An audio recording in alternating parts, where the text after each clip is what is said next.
పదవి శాశ్వతం కాదు, అభిమానమే శాశ్వతమని వంగవీటి రాధా అన్నారు. ఖమ్మం జిల్లా సత్తుపల్లి పట్టణంలో మున్సిపల్ ఆఫీస్ ఎదురుగా వంగవీటి మోహన్ రంగ కాంస్య విగ్రహాన్ని ఆయన ఆవిష్కరించారు. కుల మతాలకు అతీతంగా ప్రాంతం ఏదైనా ప్రజల పక్షాన వంగవీటి మోహన్ రంగ నిలిచారని అన్నారు.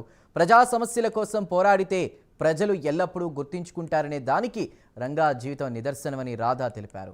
3.5 సంవత్సరాలు శాసనసభ్యునిగా పనిచేసి 3.5 దశాబ్దాలుగా ప్రజా అభిమానాన్ని పొందారని అన్నారు.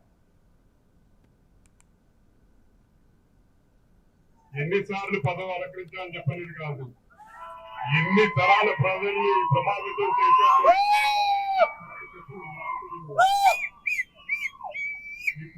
వంగవీటి మోహన్ రంగ గారు ప్రజల తరపు నుంచి ప్రజా సమస్య మీద ప్రాంతం ఏదైనా సరే, కులం ఏదైనా సరే, మతం ఏదైనా సరే ప్రజల తరపు నుంచి పోరాడితే ప్రజలు ఎల్లప్పటికీ గుర్తుంచుకుంటారని చెప్పని ఒక ఉదాహరణే వంగవీటి మోహన్ రంగ గారు.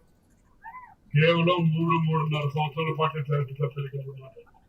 కానీ 3.5 దశాబ్దాల తర్వాత కూడా ఆయన మీద అభిమానం చాలా చెప్తున్నారని చెప్పంటే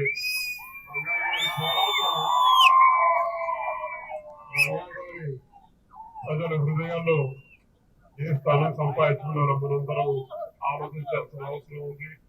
ఆయన ఆదర్శంగా తీసుకుని రాబోయే భవిష్యత్ తరాలు కూడా ప్రజలకు అండగా నిల్చోవాలి, ఒక సరైన నాయకత్వం ఉండాలని చెప్పని మనందరినీ కోరుకుంటూ